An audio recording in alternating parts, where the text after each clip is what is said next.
Bueno, Se está consumando. se está consumando. O sea, a ver, Estados Unidos está convencido de que básicamente ya lo eligieron. Sí. Desde Irán todo da a entender que ya lo eligieron y que lo único que están haciendo es retardar el anuncio oficial.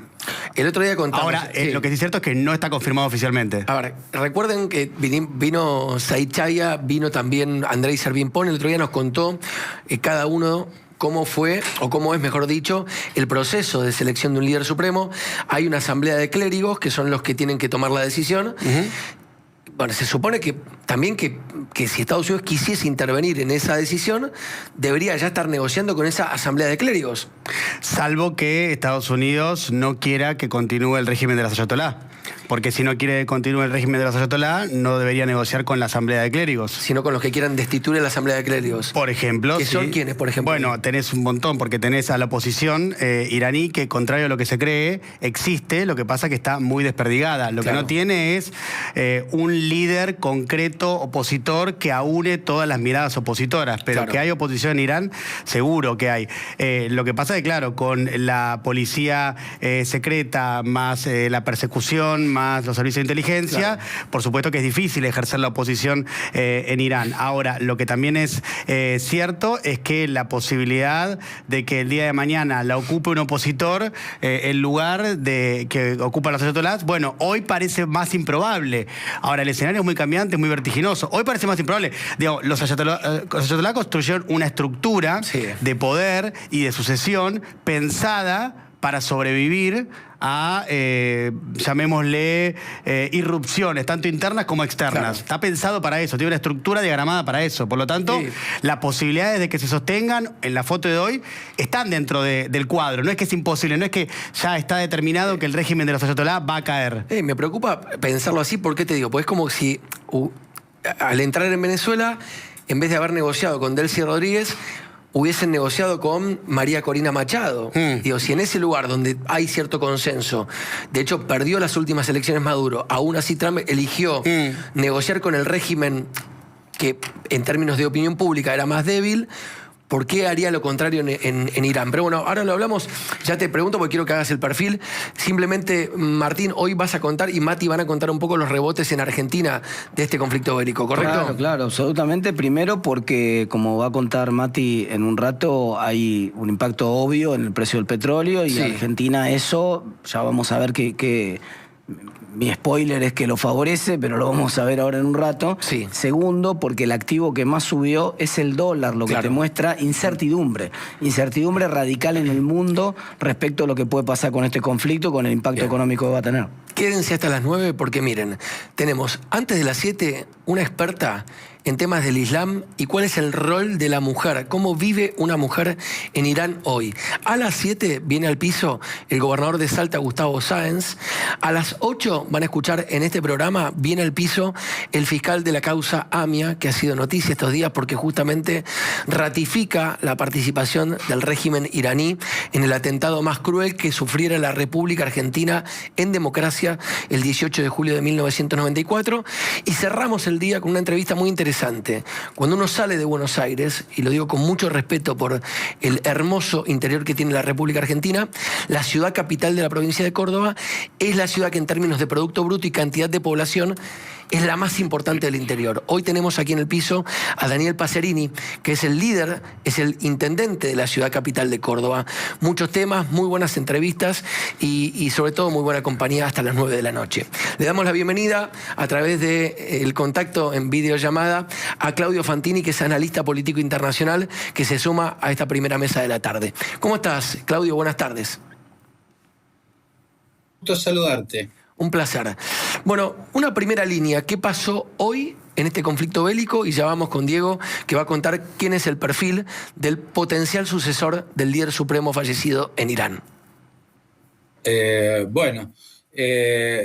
Por un lado, yo creo que lo que hay que subrayar de hoy, además de que esta estrategia desconcertante que ha puesto en marcha la República Islámica de Irán un poco como a contramano de la lógica estratégica pareciera decir que un país que está en guerra contra poderosos enemigos lo que hace primero es salir a buscar aliados, mientras que lo que está haciendo Irán es multiplicar sus enemigos, ¿no? Esta Claro. es una estrategia desconcertante, pero que tiene una lógica, después la podemos ver si les interesa, y en el mientras tanto ocurrió que Donald Trump advirtió que no eligieran a Muqtada, a Jamenei, el hijo del ayatolá que murió el sábado en el primer ataque en el que hizo estallar la guerra, Claro. ¿no?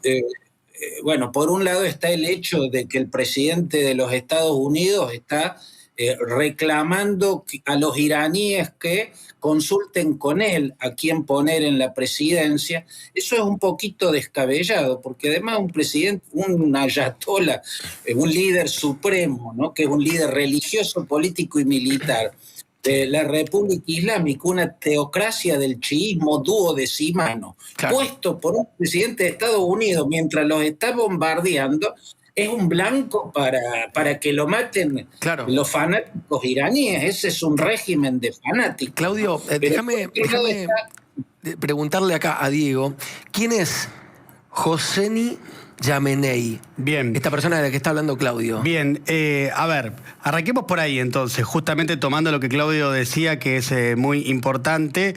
¿Quién es el futuro probable líder supremo de Irán, Mojtaba Yamenei? ¿Y por qué Donald Trump, en principio, ya dijo que no lo quiere, que no lo aceptaría? Bien, este es un clérigo chiita de 56 años, hijo del ayatolá asesinado el sábado, Ali Yamenei. Hoy Donald Trump le dio una entrevista de 8 minutos vía telefónica al medio político de comunicación Axios, y ahí fue muy contundente. Trump dijo que sin dudas él cree que el sucesor va a ser justamente este hombre que acabo de nombrar, el hijo del ex ayatolá, pero también dijo, y vamos a ver las declaraciones que le dio a Axios Trump textualmente: el hijo de Khamenei es inaceptable para mí, queremos que alguien traiga armonía y paz, y además también agregó: tengo que participar en la decisión, y acá viene lo más curioso de todo, aunque no tanto, revelando lo que pasó en Venezuela, que ya lo conocemos, pero trasladándolo a Irán. Dijo Trump textualmente: tengo que participar en la decisión como con Delcy en Venezuela. Delcy es Delcy Rodríguez, la presidenta interina de Venezuela, que es una de las líderes del chavismo, ahora la líder actual del chavismo, que tiene un vínculo extremadamente fluido y muy fructífero con Donald Trump. De hecho, ayer se tuiteaban cosas mutuamente y se decían cosas lindas mutuamente. Es interesante, ayer a la noche yo me estaba yendo a acostar y Diego me manda un mensaje y me dice: mira esto. Y estaría bueno que lo explique también, lo incorporamos a Claudio. Claudio, ayer Diego me muestra un tuit de Delcy Rodríguez retuiteando a Trump, hablando como si fuesen dos amigos de toda la vida. O sea, agradezco al presidente Donald Trump la amable disposición de su gobierno para trabajar conjuntamente en una agenda que fortalezca la cooperación, bla, bla, bla.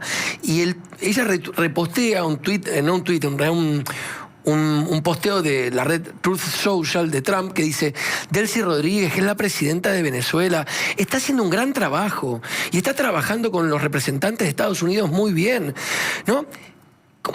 Mira, ¿cómo entendemos, Claudio, esto, Diego, para complementar y acá pelotear con Diego mientras conversamos con vos? Sí, yo creo que es uno de los hechos más increíbles ocurrido en las últimas décadas, ¿no? Es muy raro ver... Claudio, ¿te puedo interrumpir para llevarte un punto? Porque quiero ser drástico con esto. Es como si en su momento el presidente norteamericano, Jimmy Carter, hubiese dicho: estoy hablando acá con el almirante Macera después de haber detenido al dictador Videla y a su mujer. Digo, maestro, Delcy Rodríguez es una dictadora. Es una presidenta de facto en Venezuela que participó de una estrategia de tortura, de expulsión. Digo, ¿por qué se la trata tan bien a una mujer que es cómplice de todo esto? Bueno, hay dos ángulos de observación, ¿no? Por un lado, la jugada de Trump, ¿no? Que necesita que ella sea fuerte mientras ella le responda como lo está respondiendo. Y acá, si se quiere, lo más llamativo no es la docilidad de Delcy Rodríguez, que integró hasta horas antes ese régimen criminal. Todo el régimen quedó, ¿no? Mucho más alarmante, mucho más increíble es Diosdado Cabello, Claro. ¿no? Que le decía piti yanqui a todos, y ahora él es ministro de un régimen piti yanqui, ¿no? Es el insulto de Chávez a todos los que admiraban a Estados Unidos o querían entenderse con Estados Unidos, ¿no? Lo que digo es que ese régimen se convirtió en el Vichy de Donald Trump. Cuando Hitler ocupa Francia, pone al frente de un régimen títere de Berlín al mariscal Philippe Pétain, que fue el gran héroe francés de la Primera Guerra Mundial, el héroe de la batalla de Verdún.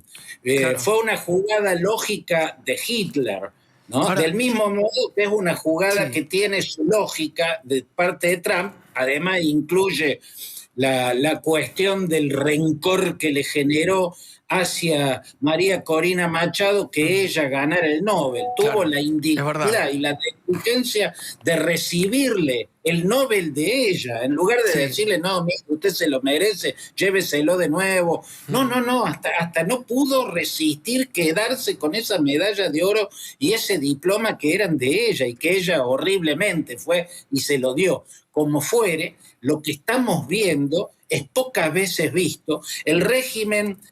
Un régimen pasó, y esto no es metafórico, es explícito, de la noche a la mañana de ser el más agresivamente antinorteamericano a ser un títere de Donald Trump. Ahora, es Claudio, un caso con pocos antecedentes. Sí. Déjame preguntarle a Diego, de lo que pudiste analizar y ver de este candidato, que es el hijo del líder muerto, ¿qué chances tiene de convertirse en un próximo Delcy Rodríguez? Bueno, a ver, eso en principio, por lo menos por las declaraciones de Trump, y siempre hay que tomar con pinzas las declaraciones de Trump, porque muchas veces dice algo completamente distinto a lo que termina haciendo, y otras veces nos parece increíble lo que dice y decimos no lo va a hacer y lo hace, así que es muy difícil preverlo, pero en principio uno dice, bueno, ¿por qué Trump se opone públicamente a que asuma el hijo del ayatolá asesinado? Bueno, porque él lo que le dijo a Axios es que ve una probable, segura, más que probable, continuidad del régimen de los ayatolá, y dijo textualmente, y entonces en 5 años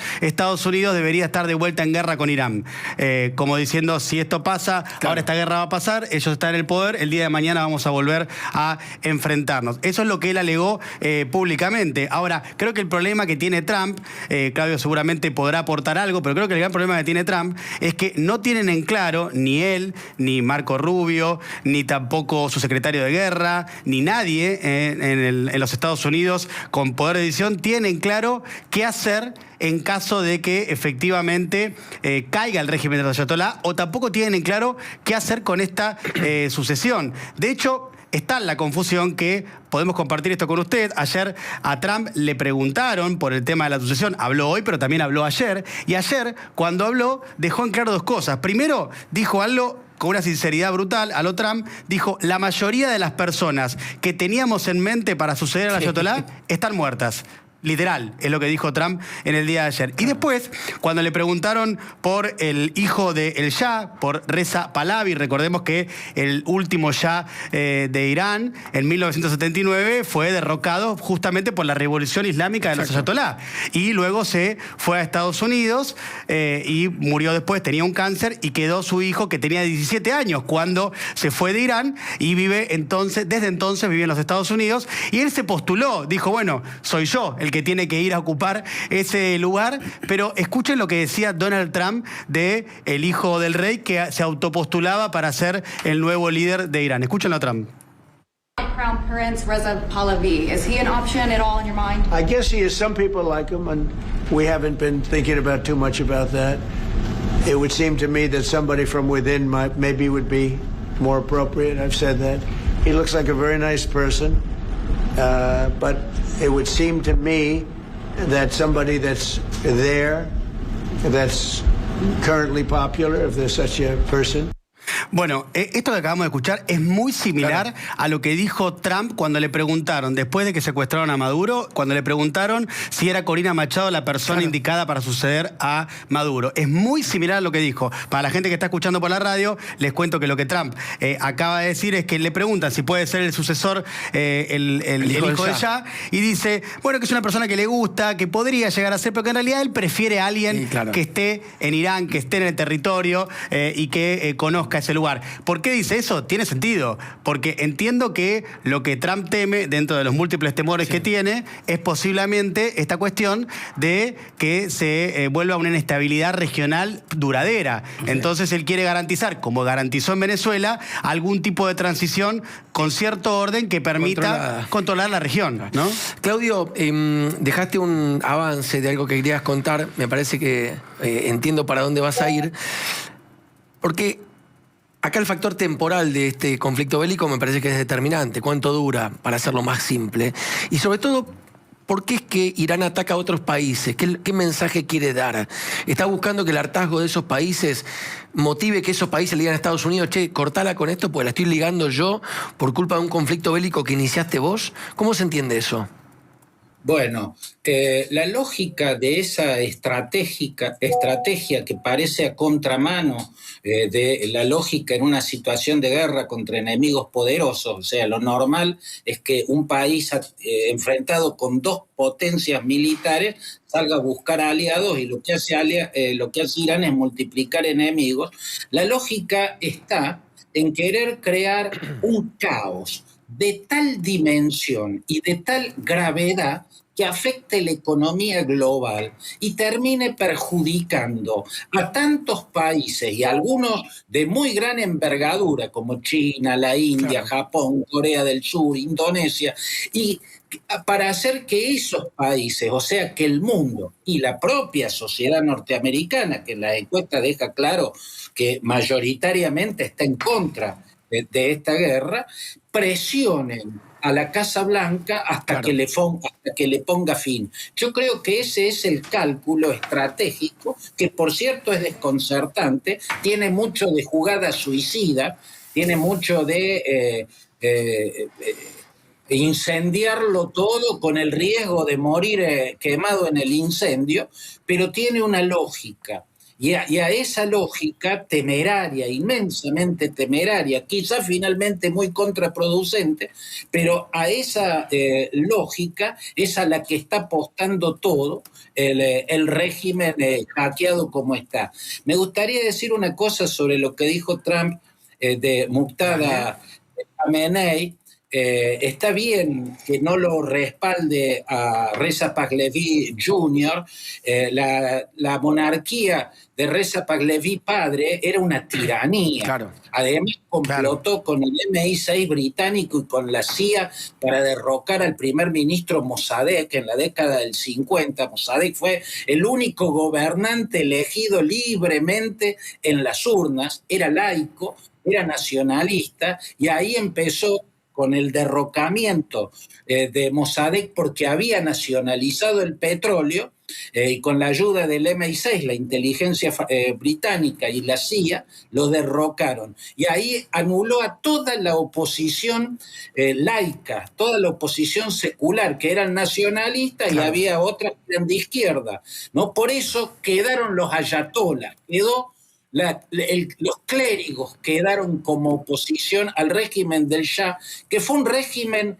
tiránico y brutal, y que cayó en el 79 cuando Ruhollah Khomeini lo derrocó para crear una república islámica, una teocracia chiita, también tiránica y criminal. La lógica de Muqtada Khamenei